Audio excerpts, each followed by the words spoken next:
Welcome to Bon Jovi Discussions. Today I have my buddy MJ from outside of Montreal, and you can kind of correct me where you're exactly from if you want.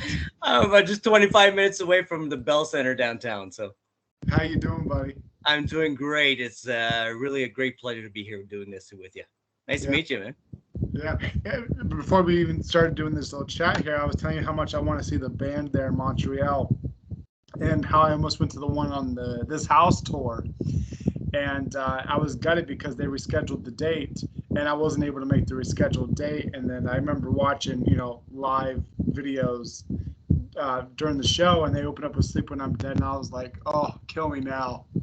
But man, they always put on amazing shows there in Montreal. So like, I'm like jealous you live over there and you get to Oh, see them there. jeez. I mean, I don't know. I haven't seen Bon Jovi outside of Montreal. I've seen every show in Montreal. But yeah, you're right. It's just they Yeah, just got a knack for it. yeah, exactly. So before we get into our fun subject, I want to ask you, how did you become a Bon Jovi fan? Well, actually, not to divulge my age, but basically, Things like when Runaway came out, I was 10 years old. So it was just, I don't know why, but I started like, and in those days it was just like you had a radio and you would put a cassette in, and you would wait for the radio to have a good song that you liked, and you would record it.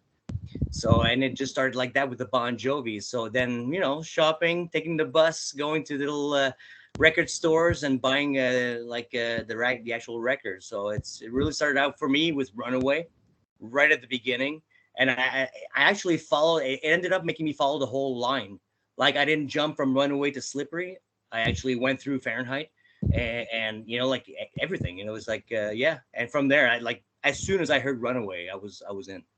Yeah, you're watching the band go right from the start, man. That's Right awesome. from the start. Like, we started with the videos thing. Like, I sing all those videos, and at the old shots through the heart and stuff like that. I mean, that's an amazing like album, and hearing the story of how he was able to put it on like, I would actually get somebody to sign for Runaway and get it played on the radio. I know, it's crazy. So what's your absolute favorite song?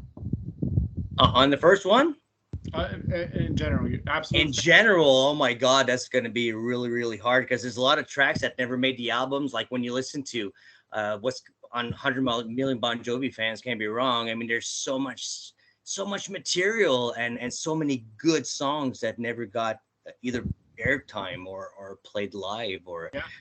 and geez, honestly, I've got a knack to go to the, not the older stuff, but I want, like, for me, like, I could go back to just Dry County. Dry Oh, County is probably the only 7.5 minute long song that Bon Jovi have ever made, and it's one that I got to see in concert, and it's something. It's just one yeah, of those songs that it's got a big mix. Like you can see where the band is at that point, I guess, or the evolution of it from the previous two albums, or three albums, I should say. exactly. And Richie's on top of his game, but he makes that guitar solo look so freaking easy, man. It's unbelievable. Like, honestly, like, I call it, he's making love to that guitar. Yeah, Honestly, yep, he becomes one with. I don't care if it's a two string, if it's a, like, when right away when that two string guitar comes out, the cowboy hat's on, what's yeah, gonna happen. absolutely, 100%. So let's get into our fun subject. So we are going to talk about this gem right here. We're Oh going to yeah. talk about, we'll talk a little bit about the Wembley shows, but we're going to talk specifically about this DVD, Live from London. If you are to ask about 90% of the diehard Bon Jovi fans what the band's peak was, they're going to tell you the 90s, me, myself included. If you ask 90% of those diehard Bon Jovi fans what is probably one of the best shows that they have ever done, keyword is one of, it's the three Wembley shows. These three shows, well, only night three is on this, but all three of the Wembley shows they did in 1995 on Yeah. these days Yeah. tour is probably one of their most iconic concerts of all time. If someone was to ask me, Jerry, what is one concert Bon Jovi that I should watch? They've never been a Bon Jovi fan, never seen a show. I'd say watch the Wembley shows. It is Exactly. the 90s were the band's peak. The Wembley shows was the peak of the peak. It is absolutely the most incredible shows they've probably ever done. And if I could go back in time to see any shows, it would be these Wembley shows. It is So something. I'll do a quick overview before we kind of dive into things. So these shows were in mid-June, late June. This show specifically was June 25th. Um, I think they had about over 75,000 fans in this stadium. It was the first tour. These days was the first tour without Alec. All three nights were actually recorded, and I think it was originally concepted as a compilation, but then they had video problems the first night on some of the songs. Second night they had audio problems, and then the third night they got it right. That's the rumor, at least. And so they put out a DVD of the first night. Well, actually, it was a VHS in 1995 or 98, I think it came out. 98 it came out, and then DVD in 2003. But there's a lot of gems that were cut on this. So this isn't actually the full concert of the show. They skipped, and I have a list here: Wild in the Streets, which was incredible at that show. Blood on Blood, I Die for You, Runaway, which I'm surprised Runaway got cut out from that. I think it's back in the day. I think it's just because of that time. At that time, because these days was just basically that era, like when they bombed. So they were trying to leave, I think, out more of the earlier stuff to try to smooth more up to the Slippery and New Jersey and Yeah, which makes sense. Drag County they left out, which is crazy because I was watching it today because today's Richie's birthday. Yeah. And I posted a little snippet on Twitter of his solo, but I was watching the whole performance. I'm like, how was this left out? And obviously it's more raw footage than it is professional, but still, like the audio is just incredible. The encore songs, the first encore was Bed of Roses, which, I'm surprised they left that one out because there's not many. I mean, I guess there's always, and this ain't a love song on there, but you got to find room for Bed of Roses, in my opinion. I think so. And see John on the piano. Yeah, These Days was left out.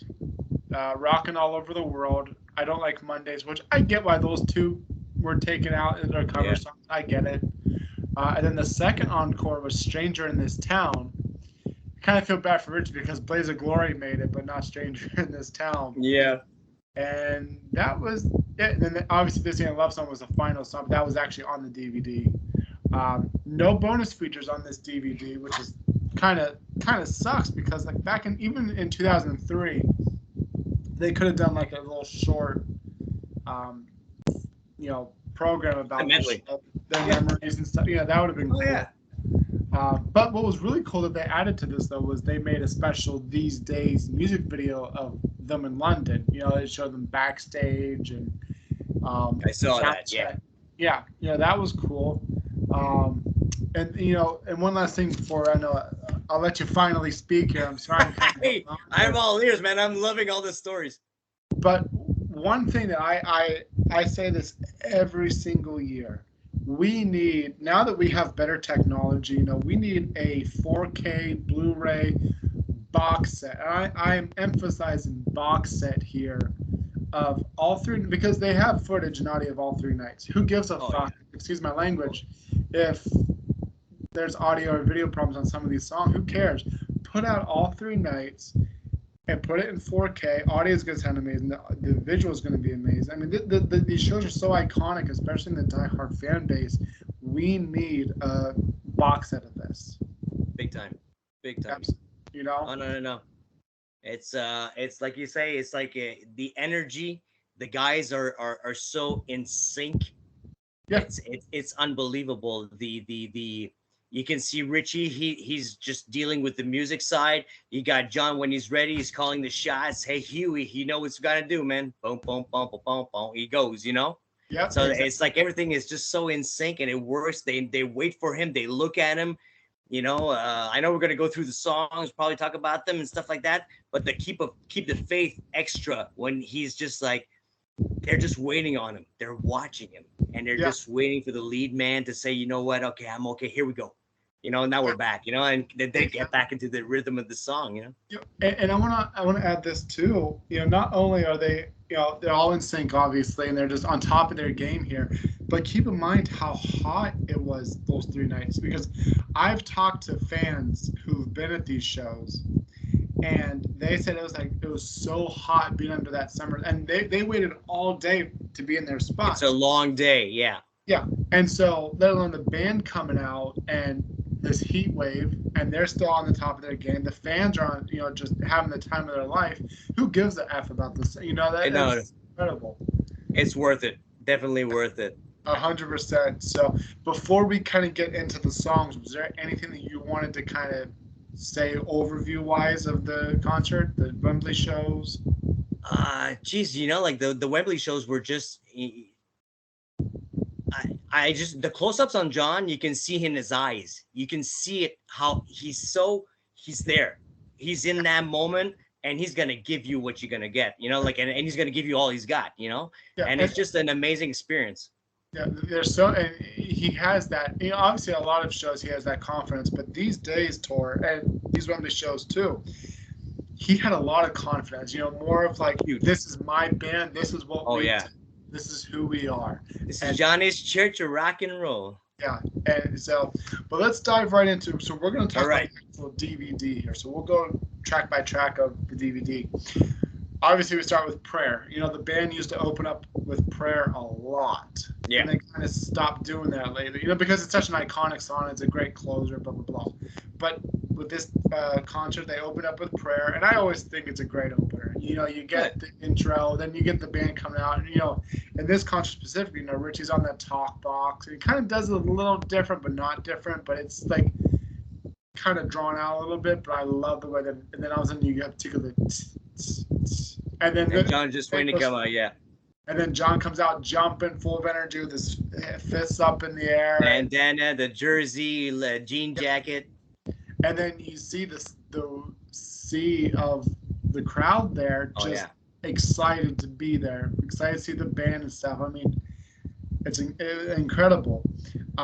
What I really like is the way that John does the second verse, the way that he sounds, and he's just, I don't know, his vocals on this show is just no, they're top notch. Top notch. There's nothing he couldn't have done, and he was really like you're saying, like as soon as you got that, the crowd was already jumping for it. Yeah. Like they were just waiting for John to pop out, and you knew, because you don't even see John pop out. You hear the crowd before John pops out, so you know when he's out. Exactly. And in the verse, attempt to the first chorus, I can't make out what he says. I'm drawing a blank, but about the whole Stratocaster and Richie and stuff. He kind of changes. Time's got a 6-string and Hawk, and then he goes into the whole different lyric and stuff. Richie's solo was incredible too on that. He didn't miss a note, and man, it was electrifying. And I was saying about you're going to hear me say a lot about Richie on this podcast, but Richie was truly electrifying on all of his solos, everything that he did. And this is Richie's peak too. I mean, Richie was just phenomenal. No, to me, Richie is Jesus. He's a 50-50 with John. These boys sound so amazing together, a cappella, acoustic, and what so. I mean, the voices are so, they melt together, and it's just, it was just something meant to be. It feels, and like you said, Richie is so energetic, and he's mimicky, so he's just going at it, but he's all in. He was really all in on this tour. It was crazy. Yeah, absolutely.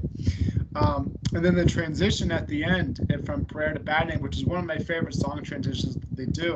One hit to the other, and then the way that JBJ sings, whoa, and then the crowd screams it back, and I love that audience interaction that they have it. And then the way that John sings "Take My Hand," and they get into the talk to me, I'm a man on a mission. I gotta know, are you ready? Are you willing? Are you able to rock and roll? And then Tika go, and then they go into a Bad Name. Man, I'm fanboying over this right now. But no. It's that great, No, it's all about John's got such a unique.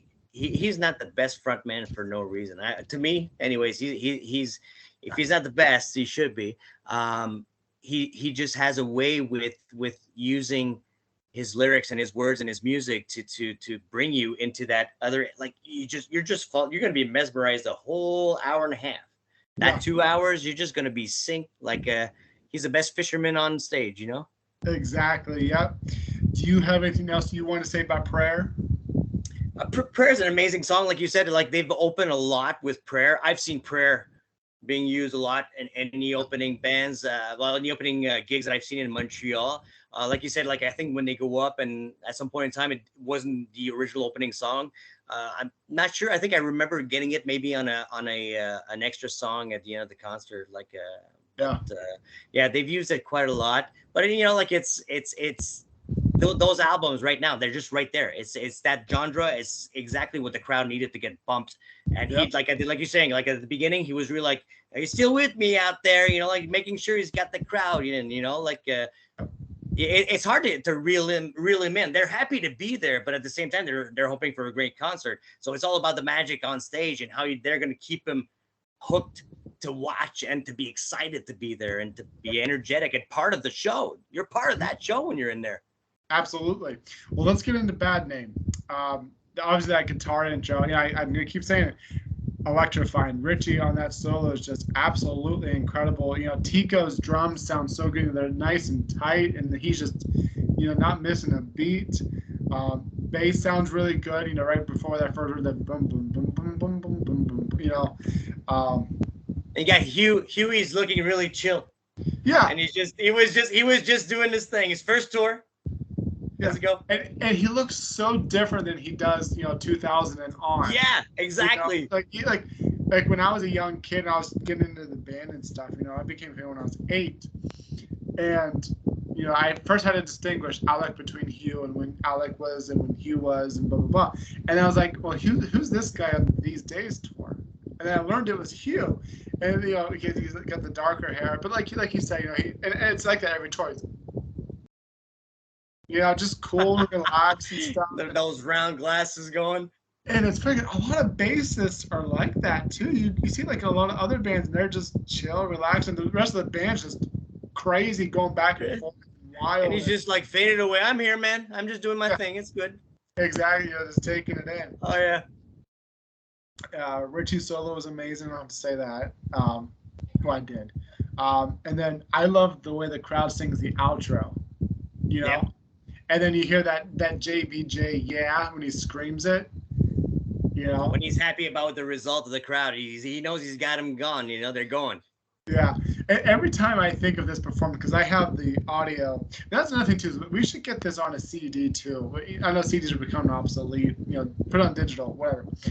But every time I hear this song, this performance, I always think of there's a clip, they show her twice in the video, in the DVD, the girl with the blonde hair and the bright red lipstick and stuff. I always, especially in that line about the lipstick, I always think of her. Yeah. Yeah. But those DVDs are actually amazing. If you get into CDs, like back in the day, like I still do have. I didn't take it out, but I've got the Wembley show live on 2 CDs, a double CD. The Nice. Wembley show. Yeah, we used to have a place in Montreal called Rock en Stock, and it was all live shows from all bands around the world. Yeah, and it's obviously that's a bootleg, but I would love an official release from them. No, an official release for sure, because it was the only way to get to these shows back then. But no, I agree.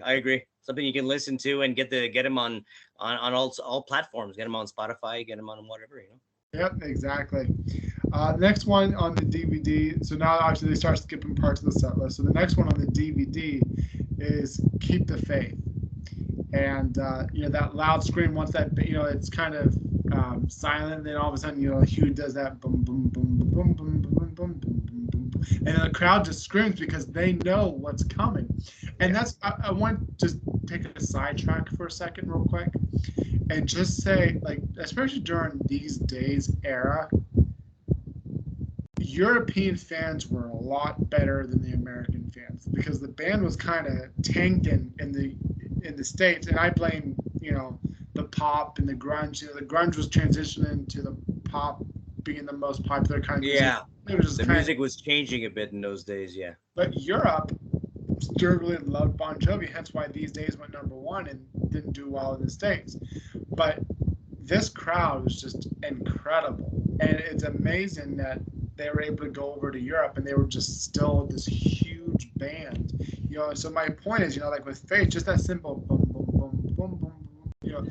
The and you got 72,000 people knowing exactly what that song is. It's crazy. Yeah. That's, I mean, relatively, Keep the Faith was pretty much new at that point. We're in 95, Faith was in 92. 93, yeah, 92, So 93, it's yeah. still a newish song, But anyway, so let's get into that. I've been doing a lot of the talking on the other two, so I'll give you a chance to say some stuff, and then I'll get into what I want to say about it. Keep the Faith for me was one of my highlights, definitely, from this show, because it's just you just, like you said, you just know right away, like when he turned to Huey, he says, "Hit me, Huey." Boom, Yep. boom, boom, boom, boom. He just goes, like you said, 72,000 people. Everybody knows exactly what's coming up. But like you said, like John's voice was so amazing, and it was so clear and effortless. He would just, like, he just opens his mouth and it's just like it comes out. It's just like that. And when he goes to those screams, "Want that mama?" and he's dropping and he's waiting to get back up. Yeah. And it's just, and his voice, he comes back and he just screamed, and he comes back to just the regular John voice, like it's just like, wow. And to kind of piggyback off you there, and I absolutely love and miss those jungle, I call them the jungle ad libs, because that's what they were, Yeah. Jungle out there, mama, like you said. Then at the end of Mama, he does a huge scream. Then T goes, and then it goes silence, and all of a sudden the bass comes back in and it starts picking up. And that's when they follow him. Yeah. They wait for him to react. They wait for him to keep it up. You know what's funny? You're familiar with Bret Michaels, right? Yes. Okay. When Bret Michaels, well, not Bret, I mean John, comes up after that scream and the band's starting to pick things up again, and before he starts singing that pre-final chorus verse, he's got that bandana on, he's got that serious look, he's going up on his, I can't do it, but I'm talking. He looks exactly like Bret Michaels there for a second. Just missing the cowboy hat. Yeah, well, even without the cowboy, it looks. Oh no, he used to be a big bandana back in the day as well. No, for sure. Yeah. He like the look is just there, and it's. Oh no, I know what you mean. I thought the chorus on this song was very anthemic there. The band was absolutely on point. This is one of those songs that you'd want to show anybody about why this show was incredible, because this song, the band was on point, especially with the outro. Everyone's in sync together, and Richie's backing vocals on this was just like you kind of said about John a little bit ago, effortless. It was just so nice and crisp and just there and perfect. And during the solo too, the way that JBJ's interacting with Tico there, they're kind of going back and forth to each other, and it's just perfect. John's doing his moves, and it's right on point with Tico, and an amazing connection between the boys for sure. Yeah, and absolutely. And then I think Tico kicks ass on this entire song. Oh, big time. Big time. And you watch him, just kill it. He's just going crazy and fast, and man, I'd hate to be in the other end of that stick. Yeah, no, me too. No, it's got to be quite a whopping. And what I like is that when they show Tico, you get to see David, and David's really going at it with the two keyboards, and he's so like an amazing. Oh no, I just like wow, you were asking me earlier before, like why and so on and so forth. It's just like a combination of things. Bon Jovi had something that nobody else had, and it just struck a chord with me. Exactly. Yep. Let's go into the next one. This one is my absolute favorite performance the band has ever done. Always. I have probably, ever since when I was a kid, I got this DVD for the first time, and I saw Always on this. I could not stop watching. I remember getting ready for school every day, and I would just put this on repeat. Put the DVD in, chapter selection, click Always, repeat. And man, it is just, absolutely incredible. It's better than the original recording. Yeah, it is, and there's so the tone of it is just so perfect. The way that the way that they did the filming of it, the way that John moved and sang, the way the band moved and played, The it's just speed of it. perfect. You know, the best thing I'll say about this song are the ad libs. You know, through the wind, through the snow, through the driving rain, I'll crawl the way home to be back in your arms. Yeah, blah blah blah. Man, and just the way that John kind of not only just the song, but those ad libs, the way that he delivers those lines and those lyrics with so much heart and so much soul, that translates into the audience. And not only that, is the music on top of that gives you the feel. You know, it's like what I like to joke around and say, the lyrics and the way that John performed it was the boat, the band was the river, and the river Yeah. carried that. You know, and that's just The river was flowing. It was crazy. Like it's sweeping you away. And that outro, you know, Richie's just the whole band doesn't miss a single note. You know, and then the way that the crowd sings along with John at the end with the outro, you know, when he does the chorus one more time, man, can you imagine being John and having 70,000 people screaming a chorus back to you like that, a ballad? And keep in mind too, we're in 1995 here, so a year before it was Always came out, and it's the band's biggest #1 selling single. Yeah. One of their biggest songs of all time. So this song was still relatively new. You know, it's just like you said across the ocean. That album went wow, I guess faster than maybe like you're saying in the States. I don't know how it went in Canada, but from my take of it, it was doing good in Canada.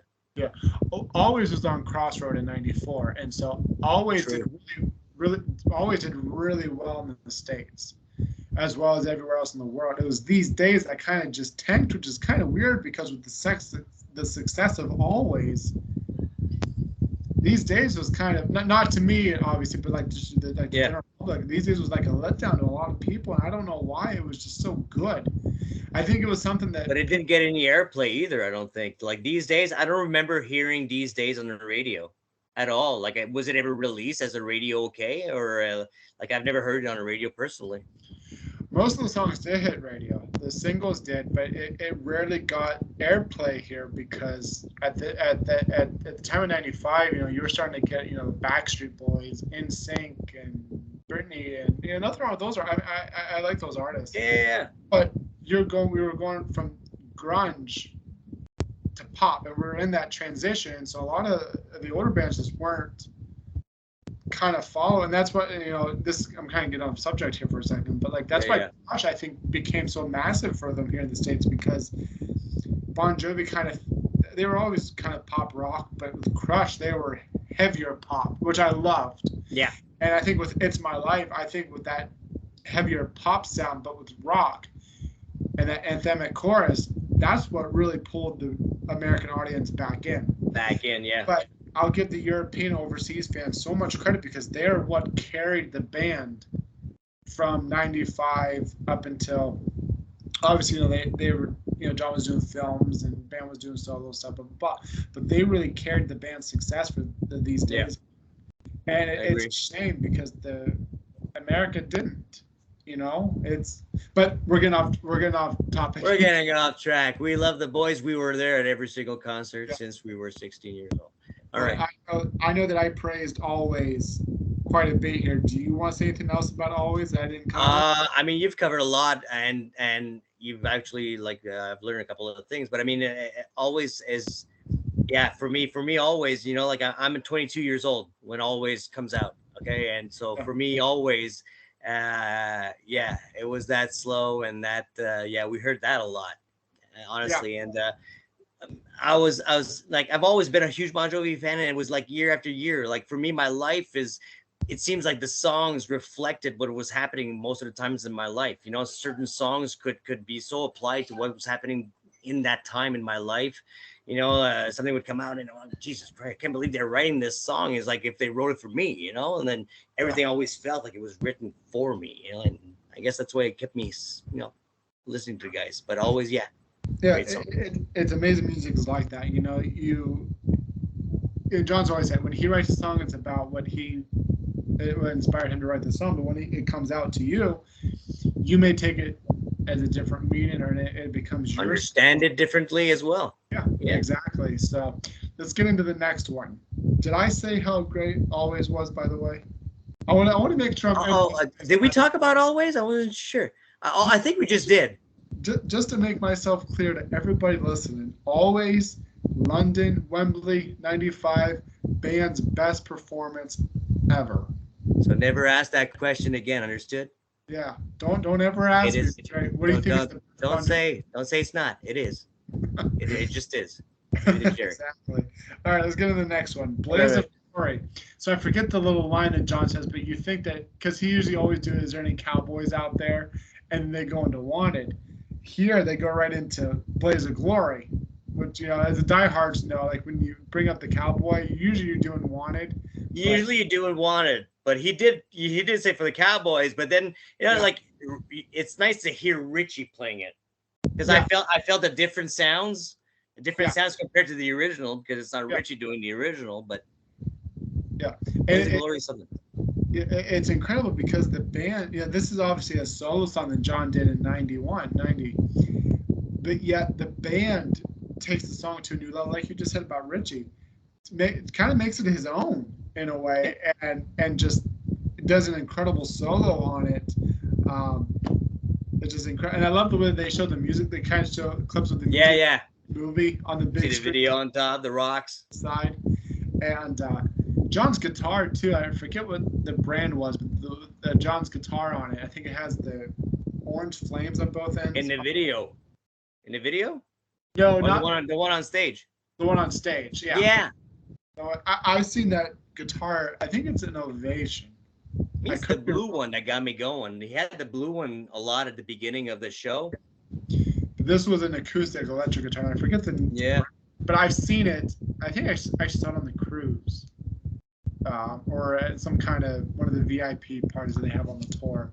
But yeah, I absolutely love Glory. Is there anything you want to say about it? Well, I'm just happy that they keep doing it, even if it's a solo project from John.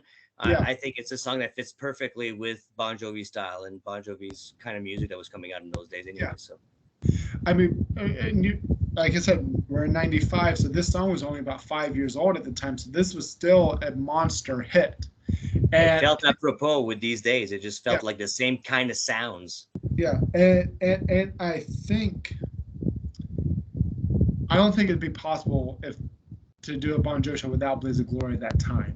Nowadays, okay, I get it, but like back then, that song was just so huge for John that I'm glad that he kind of continued it with the band on tour, and I'm glad the band was willing to still. No, exactly, because I'm sure they had the discussion about it. I mean, this is something like, boys, I did by myself. Would you be willing to do it live during a Bon Jovi concert? Yeah, and you know what's funny too about this one, because the drums are a little heavier on this and kind of a little wild. Tico smokes through this song. Yeah. He's pounding on the drums. He's smoking a cigarette. That's kind of. But you just don't know, like you need your two hands, So he's just got it going and it's sticking out. Exactly. Yeah. I've seen him smoke a lot. Like he didn't quit during all this. So, anyways, all the concerts I saw, he was still a smoker. I know. And then Richie's finger slide that he did. He has I forget what they're called. You put them on your finger and you slide on the. Yeah. That was kind of cool. I like John on the first verse. The way he sings "Catch Me If You Can." My throat's getting a little dry. I forgot my water. I'm doing a little thing. Side play. I gotta drink of water. I usually have a drink of water right beside me. It's all good. My throat's just killing me right now. I don't think I can keep talking if I don't have any water. So but Richie's doing an amazing job, like you're saying, with the slider on the finger, and he took just like I said, it sounds like the original, but he's got that. I'm sure there's so many different sounds or different chords or different tabs that he's doing differently with every song every night differently. Like there's always that little difference. It depends how he feels and how he's moving it and how he's doing it, So it's kind of I don't know, like he really made them its own, and it sounds amazing. Yeah, and another thing I like too is the way that John. And I know I'm pinpointing little lyrics here, but it's the way that John says them. He asked me if I've known love and was such to sing songs in the rain. I've seen love, and that whole entire verse before it goes. I love the way that John kind of picks that up and then Yeah, dance follow and then boom, second chorus. You know, exactly. Yeah, uh, no. It's just yeah. yeah. And one other thing I love too is John's classic JBJ smile before the Richie solo. You know, I love that part. He's always stopping for a big smile. Exactly, the classic moneymaker, as I like to call it. Well, he's got the smile for it. He's always had. He still does. Yeah. Is there anything you want to say? Anything else you want to say about Blaze of Glory? Like I said, like just happy I got to see it as well. They've kept doing it. Uh, Amazing song, fits so much with the band. I mean, I feel John was already still like in a Bon Jovi mood when he was getting ready for this Young Guns movie and for that song. And yeah, just an amazing song. Great live, great lyrics, great feel to it. Richie, John, the words, just amazing song. Absolutely. Let's go to the next one. Lay Your Hands on Me. And this is kind of cool. So this kind of gives John and Richie a break. And Tico and David get to kind of show off their talents. And this is something I love to see them do again. Me too. And they just kind of do that big drum and key intro, And they're just And going you get back. the other guys going, lay your hands on me, get the crowd going, and the other boys aren't even doing it, Exactly. And it's so cool to kind of, we're talking about the band being in sync, but just like seeing just two of them together, David and Tico, going back and forth in sync with each other. Man, that's incredible. Then it took a long while. That was a great bringing to that song, and from that first start that that's the exact song they're playing. And I think it's like a solid 2-3 minutes of that drum and key solo. I think so. They're really close to that because at some point before like dun, then it goes down. Then you hear the boys starting it up. Yeah, and then Richie comes out. Then John comes out with that orange and black jacket, which I love that jacket. Yeah, it's a nice jacket. Yeah, I like it too. That was a transition between that jean jacket. Yeah, and then John comes out and does his Church of Rock and Roll speech and stuff. And yeah, welcome to Johnny's Church of Rock and Roll. Yep, exactly. And then then Richie's vocal, lay your hand, like his backing vocals on it is so cool. And this is I said this about Faith, and I also said about Lay Your Hands on Me. This is one of those other songs that I would show somebody about why Wembley '95 was incredible. Band was just on point with each other. Anybody that got to see that show, I think, got to see the best versions of a lot of that era of Bon Jovi. I mean, that show is like, we're going to keep saying at every song that it's freaking amazing. Every freaking song was sang amazingly. But it was just that show. It was that. Exactly. Like you can't say no. Yeah, and I don't want to discredit all the other performances of these songs but they were good too. But like this is just the epitome. And I also love Richie's double neck guitar here. Yeah. And what's funny too, because like during the solo, he's running around, like him and John are like running the stage, going back and forth, and Richie's just running with it, and that guitar is heavy. And it's funny, he's going back and forth with this guitar, and he's not missing a note. He's playing. John's energetic, jumping around, going from end to end during the solo. And from both ends of the stage and switching places and just moving around, Yeah, just a perfect example of why this was their peak, and their energy was just unmatched, It was their time, like really their time to be at the top of the world. And it's funny because like John he would have been 33 at that show. I'm 31 now, and I don't think I could have done all that. It's crazy to think. Yeah, but he went through it starting from 22. That's true. Try to do it every night from 22 up. He's gonna have to stay in shape to run around like that. He's always been bouncing. He's never stopped bouncing. Yeah. Was there anything you wanted to say about Lay Your Hands on Me that we didn't cover? No, Lay Your Hands on Me. this show was like that song was just sang so amazingly. I just want to do a little side is that I was supposed to be at the New Jersey show in Montreal when I was this show was in 1989, and I was supposed to be at that show. I was offered a ticket, and my boss didn't want to let me go because the cashier was the one giving me the ticket, but she was going as well. So I had to stay behind, and she had to bring somebody else. But it was like exactly like in the video with him going up into that thing in the crowd and walking around.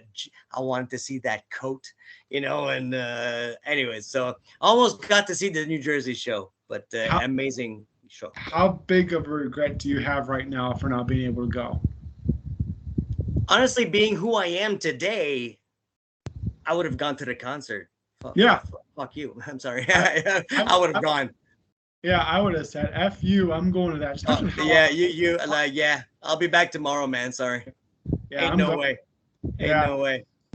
Next one is I'll Sleep When I'm Dead. And this one has a humor to it because I remember seeing this concert for the first time, and I'm being a young kid, and all of a sudden they do those blow up, whatever you want, balloons if you want to call them that, but these huge blow up things, and they had like chicken, they had like an Elvis devil, and it was just so weird. Like, and even looking back as a diehard fan right now, looking back, it's like, what made them decide to do that? It's just Pink Floyd used to do stuff like that back in the day, anyways. Yeah. So it's probably something that came from the guys what they did before.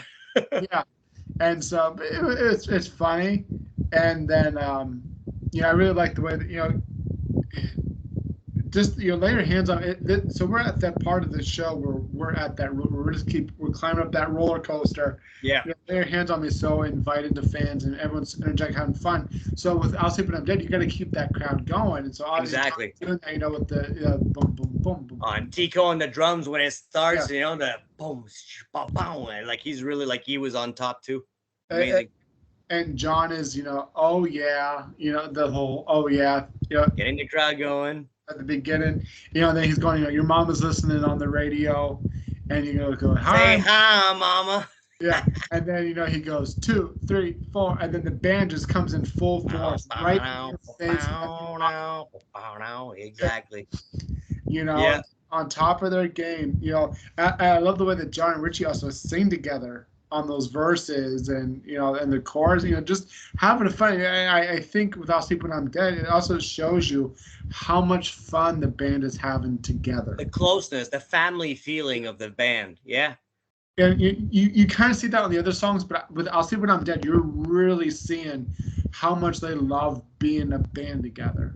It's when they're on that same mic, and they're both just no, it's they know when to be in, they know when to be out, and it's just you can't get that if you're not connected, if you're not close knit, Exactly. And I love there's some part in the video where the girl is holding a sold out Wembley shirt, which I love. I'm surprised I don't have one as the collector that I am. Maybe I do. I don't think I do, but I'd love to have one of those shirts. I gotta start something, man. I can't believe I know I've got a couple of concert tickets hidden somewhere that I went to that I've kept. It's still something. Yeah, well, like I went to both the shows for the Keep the Faith, so I've got 2 concerts in a year and a half for the same tour. So I got a few tickets here in somewhere. And then that's still something though, man. I know. It's a few things. There's one thing that I saw on the Crush tour. They had when I don't know if John is still a co-owner of the Philadelphia Soul. No, he's not. Okay, but he had a jersey. It was the green one, and the whole band signed it. And it, the football jersey, and it was like $325. Like, oh geez, $325 back then. I almost bought it. And it's funny too because I'm a huge collector, so I kind of see the value of these things. Like they sell on eBay for like $100 now, if that. It's crazy, and a whole band signed, but didn't really hold up its value for it. It's kind of strange, but only the diehard fans know what that jersey actually means. But general people really don't know that he was co-owner. For me, it's not collecting it to resell. It's collecting it like you're doing. It's to have memorabilia for me because they're just like such an iconic, and they're just part of my childhood. They were part of my everyday for a long time, every day. Yeah, absolutely. And then one other thing I like about the Sleep When I'm Dead is they kind of go into the jukebox and they do Papa Was a Rolling Stone. And John and Richie's vocals were just incredible. And the way that Yeah, John sings the no, no, no, you know, the way he sings no over and over and over. And then he kind of exactly. comes right back up and then goes right back into Sleep When I'm Dead. Man, I love that. They had such a knack for it, and they've always been able to play around with the music. That's what I love, you know, that they always have that, like Yeah. we're talking about the keep the faith, the extra, just the extra that goes out of that song and just keeps you into it and brings you back in. Yeah. It's wow. Yeah, it's amazing. And I go back to that roller coaster, like you just said it. You know, that roller coaster, and then slow, then go back right, And and then, just takes you right back up. Yeah. yeah. And so then they get into Bad Medicine, which I think is a great transition. And you know, that's another. You know, like I said, we're going up that roller coaster. Hey, there, your hands on me. Sleep When I'm Dead. Bad Medicine, and it's just band is on fire. And David's keys just sound so good here. You know, I Yeah. mean, it's just David's keys playing at that first few seconds. You know, and then the band just comes in full throttle, full of energy. And Richie's, you know, that guitar drive that Richie has, the boom, boom, boom, boom, boom, boom, boom, boom. Yeah. Um, I love it. You know, and it's probably my second favorite performance of the Wembley shows is Bad No, Medicine. because it sounds like you were saying, I think at the beginning, is that it seems like they didn't miss a cue, they didn't miss a Yeah. beat, they didn't miss a note in this show.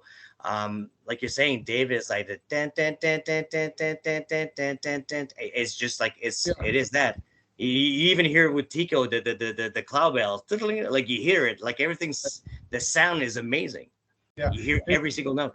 And John's having just the time of his life. You know, he's going because at this time they had the side pit, which means like the fan club fans would be able to sit on the side pit for a few songs. So John would go over there and he kind of dance with them and mingle with them a little bit there. And obviously Yeah. he dances with the little girl. And I used to know who. So that little girl, I think she was the daughter of a celebrity. I can't remember who. But he dances with her during the guitar solo. Yeah, no, I saw it. Yeah. Um, and another thing I want to mention too is I love the way that Richie and David both sing "That's What You Get for Falling in Love." I just think that's awesome. You know, the way that they kind of—it's hard to say by me just saying it, but fans have watched it, know what I'm talking about, and how Yeah. great it was. Yeah. And then I love the pickup into the chorus after the solo. You know how he kind of like how with "Sleep When I'm Dead" when they did the Papa Was a Rolling Stone, they kind of take it down a notch. And bring it right back up. Right back up, man. Right Yeah, back. exactly. They just bring it down to bring you back up, and they close it, and it's just no. Yeah. You know, there's their doctor in the house. There usually is. Yeah, you know, with how fast paced that song was, and how John's vocals were just on point, and it kind of like owning the song. You know, like he didn't miss a note. His voice was just He owned everything that night. Like every song was just like it seemed like his is like you were saying is not just being on point. It was like his vocals weren't like when you push your voice for 2.5 hours or what so, and you got a few nights of doing this. You got to rest that voice. You got to do stuff, and like his voice was just like you were saying, like I would take that recording and listen to that and maybe put away my Slippery and put away my Keep the Faith and then keep away my New Jersey, and I got them all in here, the big shots, and they sound amazing live. Yeah, exactly. Yeah. And then they kind of transition. So they bring out the jukebox again, and they do Shout. And we talk about John's vocals here, but the way that he sings "You Better Wait" and holds those notes, and this is another great John and Tico interaction. They're just they're going off of each other. They're on point, and the way that they go into the shot, and then all of a sudden the crowd is just jumping up and down, and you can literally see them in the video jumping up and down over and over, and just like you're saying, you can see in the shot when John's holding that note. Tico is really like he's looking, he's bent over and he's looking at John and he's waiting for, and he knows what to hit, like he's like that's it. He's just like the master chef right in front, and he's orchestrating the whole thing, But you've got Richie running the music as well, but it's like the communication is amazing between these five boys. I know it's amazing. Not many fans have that, No. Let's get That's what makes a difference live. Exactly. So the next, so I don't usually do this. I wasn't going to do the speech in between, but I think this is so important. So we kind of already touched base on about how, so during these shows, these few days, these days had hit number, and these days was almost pretty much brand new album at the time. It just came out everywhere, and these days hit number 1. I Broke think Michael Jackson. and it kicked Michael Jackson out spot number 1, and then like Yeah, Rich was exactly. happy, and you kind of saw that brotherly love, like they were celebrating with each other on stage. Yeah. But then the crowd was screaming. So I thought that was Another way, by sharing that with the crowd went ecstatic. They're used to seeing the Michael Jacksons and so forth, but Bon Jovi these days just surpassed Michael Jackson with the number 1 spot. The guys are hugging, the guys are happy, the crowd is going crazy. They're like, just bring me some more music. And you're sure you got the party on for sure. Exactly. And it was kind of nice because you're including 70,000 fans with the news. Because keep in mind, people that are listening right now think, well, what's the big deal? Keep in mind, this is 95, okay? You didn't have the internet to tell you about being number 1. So a lot of these fans probably didn't, because a lot of these fans were camping out that day. Exactly. And did not know that it just hit number 1. So that news that was brand new news. Nowadays, we find out like that. Yeah. But that night, the only people that found out were the people in that stadium. Yeah. Everybody else found out when the news came out, and if you read it, like you're saying, there's no internet, there's no nothing. So if you weren't reading the rock and roll monthly magazines and so on and so forth to keep in touch, there was no way of finding out. Yeah, exactly. So so back then that was kind of a big deal. So let's get into Hey God, which is the next one. John plays the tambourine, which we love. Richie's on fire, obviously, and I don't know. Hey God just had a lot of that energy. Hey God is my surprise for me when I bought the album. I believe the first song that came out was Something for the Pain, if I'm not mistaken. Yeah. And Hey God is the first song on the album. And when I heard it the first time, I was like, what? Second one. That's okay. But it's wow. I was like, okay, now we're going somewhere else. It just feels like you're going somewhere else completely than what we're used to. The sound is very, hey God, very high up all the time, most of the time in the song. So yeah, but I'm a huge fan of this song. Love that song. Yeah. You talk about Hey God or Something for the Pain? Hey God, just to come back to Hey God, because I think, like, I bought the album because I think Something of the Pain came out. I'm like, oh geez, the album's out. Then when I listened to Hey God the first time, it was like, yeah, it just felt completely different than from anything else. Mm-hmm. It's definitely, I think it's one of the very first heavier Bon Jovi songs that became a single. Not just sound-wise, but also socially conscious, Yeah. And I think that's one of the reasons why I didn't do so well in the States, because it was so new. It was a new type of Bon Jovi that we weren't used to. Obviously, Keep the Faith was socially conscious, but these days was definitely a lot more like that. Just like you were saying, the lyrics, like, I'm just a little man, got a wife and family, almost lost my job and bought into the dream. Yeah, baby, we're wrong, but I've been way too deep. We 2 paychecks away from living out on the streets. Gonna get me singing along, and we're gonna start singing the entire. There we go. We're gonna have a new podcast tomorrow morning at 6 o'clock. Yeah. Let's go to the next one. Wanted. Yeah. Richie comes out, and I love the way he comes out in that black hat, and black coat, and stuff. The classic Richie Sambora look for Wanted. And he plays with the 2-neck guitar. And as soon as you come out, the band's taking a break. He's coming out that 2-neck guitar. You damn well what's going on. You don't need nobody to tell you. And the band starts coming. The music video is on the screen. I love that. Look at my notes here real quick. And then John is coming out with his fist up in the air before the first verse. The yellow jacket, that's kind of an iconic jacket, because I've seen that jacket a lot in person at Hall of Fames, VIP parties. I think they had it on the cruise too, and they have a picture of him wearing it at the Wembley show. Yeah. So that's a cool jacket. No, yeah, for sure. He doesn't play the Takamine on the first verse or chorus. He just kind of sits there. Yeah. And then obviously he picks up for the second verse, and then for the rest of the song. Obviously, Richie's on fire with that solo, no doubt about it. And then, you get that classic John and Richie at the end with their fists up in the air and, that brotherly love, No. It's Uh, just it's iconic. It's like yeah, yeah, they're my Simon and Garfunkel, They're just I don't think there's another like I don't know. For me, I keep thinking about a lot of bands and there's not a lot of sound of two guys together like this. Like you could go to extremes and stuff like that, but I mean, Richie and John have something that's really like you can feel it, and it makes such a difference in yeah, every tone of that song, and yeah. it just makes it that much better for some reason. Like to It, me, it's absolute magic, and this song proves that.